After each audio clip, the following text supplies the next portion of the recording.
Tu cherches le portable de tes rêves et ton budget est conséquent, voici les 3 meilleurs smartphones haut de gamme. Numéro 3, le meilleur du meilleur, le Samsung Galaxy S23. En 2023, le Galaxy S23 Ultra est le top du top pour les portables Android. Beau, puissant, avec une bonne batterie, le dernier modèle de Samsung a tout ce qu'il faut. Si tu veux un portable avec un grand écran, c'est probablement le meilleur choix en ce moment. Le S23 Ultra est très beau avec des détails très fins, tu peux le trouver en beaucoup de couleurs différentes, vert, lavande, graphite, crème, etc. Il ressemble beaucoup à l'ancien modèle, le S22 Ultra, mais les bords sont plus ronds et c'est plus facile à tenir. Tu en auras besoin car l'écran est très grand, de 6,8 pouces et il est protégé par un verre Gorilla Glass Victus 2 pour ne pas le casser. Samsung a mis un écran Dynamic AMOLED x2 qui peut changer la vitesse entre 1 et 120 Hz. Les couleurs ne sont pas parfaites tout de suite, mais tu peux le régler facilement. Avec son nouveau processeur Snapdragon 8 Gen 2, le Galaxy S23 Ultra est très puissant, même le plus puissant du marché. Il peut faire tourner tous les jeux à fond sans chauffer. C'est aussi grâce à son processeur qu'il a une très grande autonomie, une des meilleures sur Android. Tu peux l'utiliser 2 jours ou même 3 si tu ne l'utilises pas beaucoup. Il fait aussi de très bonnes photos, ce qui a toujours été un point fort des Galaxy, très cher, très polyvalent, l'appareil photo a des zooms x3x10 qui marchent bien, un ultra grand angle super et une très bonne stabilisation pour les vidéos jusqu'à la 8K. Le S23 Ultra est clairement un des meilleurs portables pour faire des photos en 2023. Le logiciel est aussi très bien avec un One U qui est super et en plus tu auras des mises à jour pour Android pendant 4 ans et un suivi pendant 5 ans. En gros, c'est simplement le meilleur portable sur le marché. Le prix varie entre 1200 et 1500 euros et si tu en veux en savoir plus, rendez-vous dans le premier lien de la description. Numéro 2, l'iPhone 14 Pro. Comme l'année dernière, s'il y a un iPhone qui se démarque de la grande famille des iPhones, c'est bien le 14 Pro. Les nouveaux iPhone 14 Pro et Pro Max sont su séduire avec des nouveautés bien pensées. Côté look, pas de gros changements. Par contre, c'est au niveau de l'écran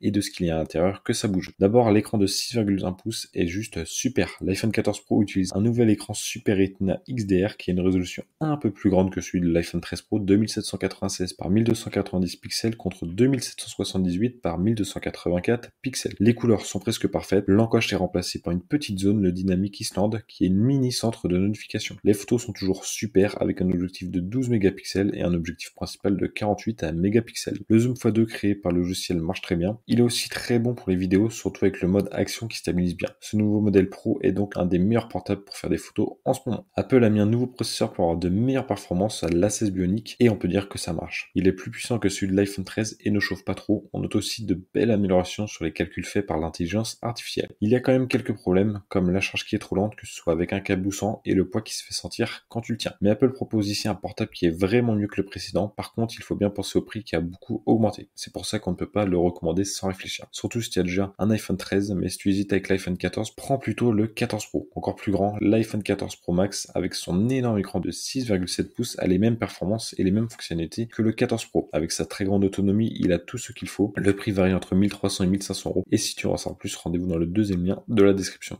Numéro 1, le modèle phare de Google, le Google Pixel 7 Pro. Google propose une expérience Android sans fioriture de l'expérience Pixel et un look unique. Ce look a un peu changé par rapport au Pixel 6 Pro, la barre des objectifs est maintenant en métal et non en verre. Pour l'écran, on a un grand écran de très bonne qualité, l'écran AMOLED de 6,7 pouces est super, notamment avec une très grande luminosité maximale et une vitesse qui peut changer entre 10 et 120 Hz. À l'intérieur, on trouve le Tensor G2, la deuxième version du processeur fait par Google. Il n'est pas le plus puissant, mais il est sur un système très fluide et réactif. Ce n'est clairement pas un processeur pour les jeux, mais tu pourras quand même jouer confortablement à des jeux comme Fortnite. Sans surprise avec Google, qui est très fort en intelligence artificielle, c'est surtout pour les photos que le Tensor est super. Les trois objectifs, 50 mégapixels pour le grand angle, 12 pour l'ultra grand angle et 48 pour le téléobjectif. Tu pourras notamment utiliser une des dernières technologies, le Super Res Zoom, un zoom créé par le logiciel qui utilise l'apprentissage automatique pour aller jusqu'à x30 sans perdre trop de qualité. Niveau autonomie, le Pixel 7 Pro a une capacité standard de 5000 mAh. En pratique, tu pourras tenir un jour et demi, 2 si tu n'utilises pas trop ton portable. Par contre, la charge est très lente. Il faut compter 2 heures pour arriver à 100%. Google a quand même fait du bon travail. Le prix varie entre 700 et 800 euros. Et si tu en savoir plus, rendez-vous dans le troisième lien de la description.